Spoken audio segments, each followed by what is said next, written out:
সুযোগ সুবিধা কি, ব্যবসায়ীদের সুবিধা অসুবিধা কি, কি করে ব্যবসায়ীদের উন্নয়ন করা যায়, এই জন্য আজকে ডাকছে। আজকে আমরা একটা সমস্যা ব্যবসায়ীদের জানেন যে আজকে ব্যবসায়ীরা বিভিন্ন সমস্যায় জর্জরিত। এক হলো রাজনৈতিক অস্থিরতা, 2 নম্বর ব্যাটের সমস্যা, 3 নম্বর দেখা যায় ইনকাম ট্যাক্সের সমস্যা, তারপরে হকারদের সমস্যা, বিভিন্ন সমস্যা আমরা ব্যবসায়ী জর্জরিত।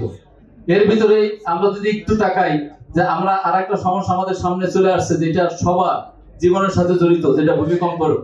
এখন ভূমিকম্প নিয়ে সারা দেশ আজকে উদ্বিগ্ন, কিন্তু এই সমস্যাগুলো কিসের জন্য আসে আজকে বিভিন্ন কারণ বিজ্ঞানীরা খোঁজে। কিন্তু আমি যদি আমার কারণ খুঁজি তাহলে আমরা দেখি যে না, এটা তো রাসূলুল্লাহ সাল্লাল্লাহু আলাইহি ওয়াসাল্লাম 1500 বছর আগে বলে গেছে, এটার ঔষধ দিয়ে গেছে যে কি কারণে ভূমিকম্প হয়, কি কারণে ব্যবসায়িক মন্দা হবে, কি কারণে খরা হবে, কি কারণে অনাবৃষ্টি হবে, কি কারণে অতিবৃষ্টি হবে। এটা রাসূল সাল্লাল্লাহু আলাইহি ওয়াসাল্লাম বলে গেছে এবং প্রেসক্রিপশন করে গেছে। উনি বলে গেছে যখন জেনা, ব্যভিচার, গান বাজনা হাদিসের মাফহুম বলে যে বেড়ে যায়, যখন অশ্লীলতা প্রকাশ রূপ ধারণ করে তখন আল্লাহ গোসা হয়। গোসা এই অনাবৃষ্টি দেয়, অতিবৃষ্টি দেয়, ব্যবসায়ীদের হয়, দাঙ্গা ফেসাদ হয়, তারপরে এই যে ভূমিকম্প আসে, বড় সমুদ্রের পানি উঠে আসে, যেটাকে আমরা সুনামি বলি।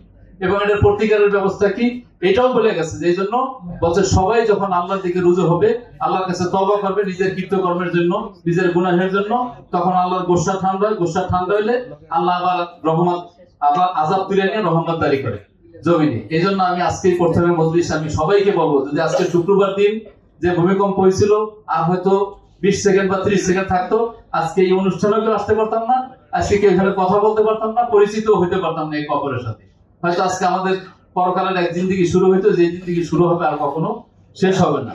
এই জন্য ওই জিন্দিগিতে আজকে রাজনীতির ভিতরে যেতে হবে, আজকে এখানে ব্যবসায়ীদের যেতে হবে, যারা উপস্থিত আছে প্রত্যেকের ওই জিন্দিগি সামনে আসবে, যে কোনো সময় চলে আসবে। এই জন্য দেখেন একটু যদি চিন্তা করি যে দুনিয়াতে আসছি আমাদের সম্মান ছিল না, দুনিয়াতে যখন আসছে আমরা বিবস্ত্র অবস্থায় আছি, আল্লাহ সম্মান দিচ্ছে, আল্লাহ কাপড় পরাইছে, মাথা গোজার ঠাই ছিল না, আল্লাহ দিচ্ছে। কিন্তু আল্লাহকে তো আমার রাজি করে যাইতে হবে, আল্লাহর সামনে যেহেতু আমার যেতে হবে। রাজনীতিবিদ আল্লাহর সামনে প্রত্যাবর্তন করবে, আমরা আল্লাহর সামনে প্রত্যাবর্তন করবো, কিন্তু আল্লাহকে সন্তুষ্ট করে যাইতে হবে। আর আল্লাহ সন্তুষ্ট কিছু হয় বলে মানুষ যখন ইস্তেগফার করে, গুনাহ আল্লাহর কাছে অপছন্দ না, কিন্তু গুনার পর অনুতপ্ত না হওয়াটা হলো আল্লাহর কাছে অপছন্দ। এই জন্য আল্লাহ সুযোগ দিছে, সতর্ক করছে যে বান্দা তুমি আমার দিকে ফিরে আসো। আল্লাহ ডাকে, এই বান্দা তোমরা আমার দিকে ফিরে আসো, তোমরা আমার দিকে আসো। কি হইলো, তোমরা কেন আমার দিকে আসতেছো না? আজকে আল্লাহ আমাদের সুযোগ দিছে।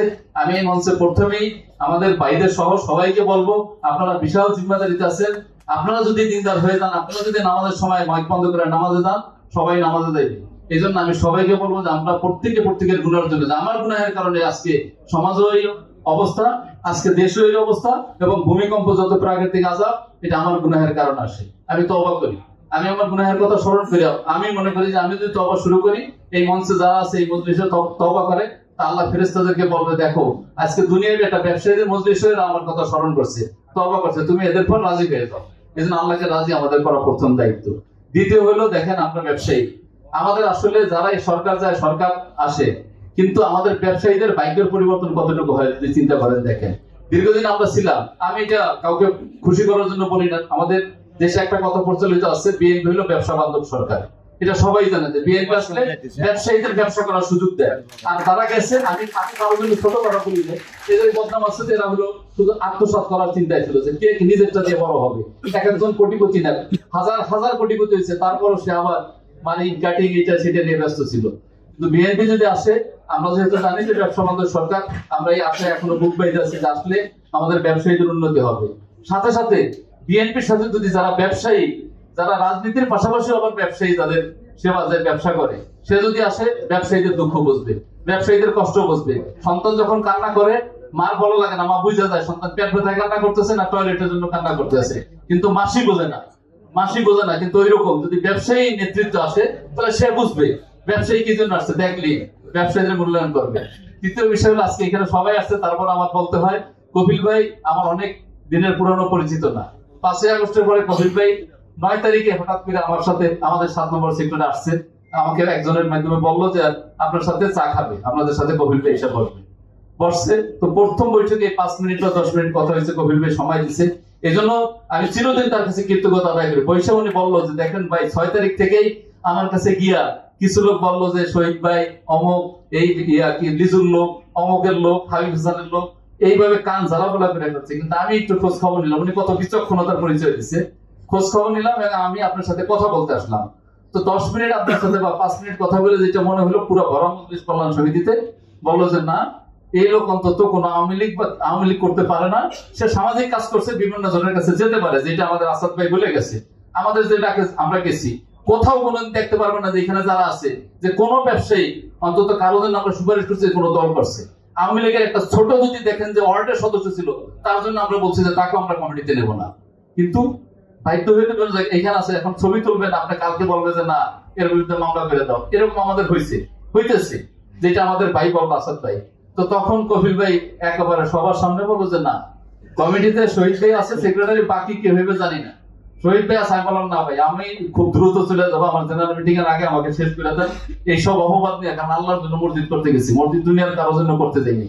মসজিদ করতে গিয়ে খালি হাতে শুরু করছি, তখন হলো প্রায় 24 কোটি টাকার কাজ করছি, এখন 35 কোটি টাকাতে আমরা মসজিদ অলরেডি খরচ হয়েছে। এটা জনে জনে গেছি, দাঁড়ে দাঁড়ে গেছি, বারে বারে গেছি। আজকে যদি এই অপবাদ শুনতে হয়, আমার সভাপতি আওয়ামী লীগ করছে এক সময়, রিজু ভাই, সেটা তো ভিন্ন কথা। কিন্তু আমরা কোনো দল করছি কিনা এটা দেখেন। উনি তখন বললো যে আছে, থাকবে। জেনারেল মিটিং এর দিন উনি সবার মতামত নিয়ে উনি গেছে, কালাম ভাই গেছে, গিয়ে ওইখানে দেখছে যে আশা, উনি দেখছে হয়তো 99% লোকের সমর্থনে, তারা আবার জোর করে আমাকে দায়িত্ব দিচ্ছে। কিন্তু আমি কৃতজ্ঞতা আদায় করি, সেদিন ওনার যদি একটা ভুল ডিসিশন হয়েছে, হয়তো মামলা দিয়ে এখন আমি থাকতাম জেলে, আমাদের মানে আওয়ামী লীগের দূষণ। এটা খুব সহজ ছিল বিষয়, যেটা আমাদের এই যে আসাদ ভাই বলে গেল।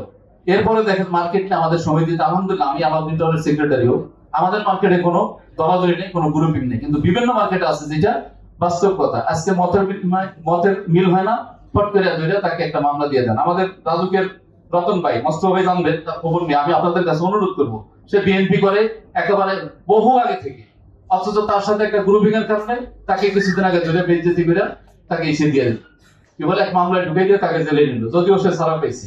আমাদের আনিস ভাই আমি জানি না যে কোনো আওয়ামী লীগের সাথে কোথাও সম্পৃক্ত আছে কিনা, বাট আমরা খোঁজ খবর নিয়ে দিচ্ছি সে একজন ব্যবসায়ী। বাট তাকেও দেখেন একটা মামলায়, মার্কেট দখলকে কেন্দ্র করে তাকে একটা মামলায় এসে দিয়ে দিয়েছে, কি হাবিব হাসানের সাথে ছবি। এটা তো কোনো অপরাধ হইতে পারে না, একজনের সাথে ছবি, বিভিন্ন কর্মকাণ্ডে বিভিন্ন জায়গায় যাওয়া লাগে। এই ছবিটাকে কেন্দ্র করে যদি তাকে দেওয়া হয়, আমরা আপনাদের কাছে আজকে অনুরোধ করি যে এটা আপনারা একটু যাচাই বাছাই করেন। যদি নির্দোষ হয় তাদের মুক্তির ব্যবস্থা আপনাদের করা, এটা সওয়াবের কাজ হবে। এবং আমরা ব্যবসায়ীদের পক্ষ থেকে এটা কৃতজ্ঞতা জানাবো। সাথে সাথে আমাদের ব্যবসায়ীদের বর্তমান যে সমস্যা, এটা অতীতেও ছিল, এখনো সমস্যা আছে। বাই ফুটপাতে গেলেই এক একজন এক একটা পরিচয় দেয়।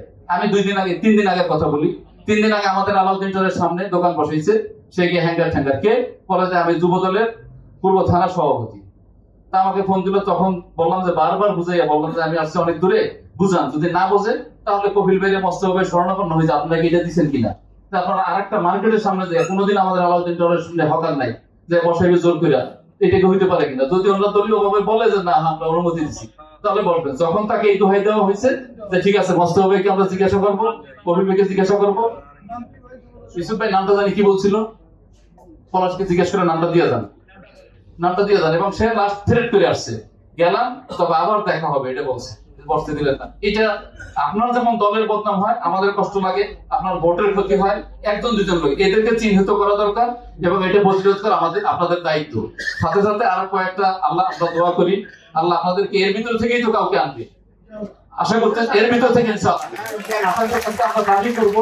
আমাদের আরো কিছু সমস্যা আছে, বুধবার আমাদের মার্কেট গুলো বন্ধ থাকে কিন্তু আরো খোলা থাকে, বিভিন্ন মার্কেট ফরেই খোলা থাকে, বিভিন্ন দোকানগুলি খোলা থাকে, বহুবার আমরা বলছি। কিন্তু অতীতের নেতৃবৃন্দ যারা ছিল আমাদের দায়িত্বে, তারা আসলে ওই ব্যবসায়ী না, তারা ওই বিভিন্ন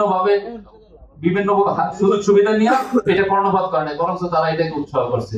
আমি আপনাদের কাছে দাবি করব, এইসব অনেক টুকিটাকি বিষয় আছে, আপনারা আসলেন, আমরা এই যে ডাকছেন আজকে, আমরা অত্যন্ত আনন্দিত এবং গর্ববোধ করছি, আপনাদের জন্য দোয়াও করছি। ভবিষ্যতে আমরা আশা করি যে শুধু নির্বাচনের সামনে রাখবেন না, নির্বাচনের পরও এই কথা যেন আমরা না ভবিষ্যতে না শুনি, ভোটের সময় বাইরে, ভোটের সময় পরে আমরা নাই। আমরা আশা করি আপনারা এটা করবেন না, ব্যবসায়ীদের ডাকবেন, কারণ ব্যবসায়ীরা এই দেশের প্রাণ। এখন আর দোকানদাররা ছোট ব্যবসায়ী নাই, অনেক বড় বড় ব্যবসায়ী আলহামদুলিল্লাহ আমাদের সমিতিতে আছে, অনেক বড় বড় ব্যবসায়ী যারা বিভিন্ন শিল্প প্রতিষ্ঠানের মালিক, তারাও এখন দোকান করে, সবাই একটা দোকান নিয়ে বসছে। এই জন্য যদি এদের ডাকে, আমরা ইনশাল্লাহ আপনাদের সাথে আছি, থাকবো। মান্নান ভাই বলে গেছে, আমাদের পূর্ববর্তী ভাইয়েরাও বলে গেছে, আমরা যতটুকু পারি সর্বশক্তিতে আপনাদের সাথে থাকবো, কিন্তু আমাদের দাবিগুলো পূরণ করবেন ইনশাআল্লাহ। আসসালামু আলাইকুম।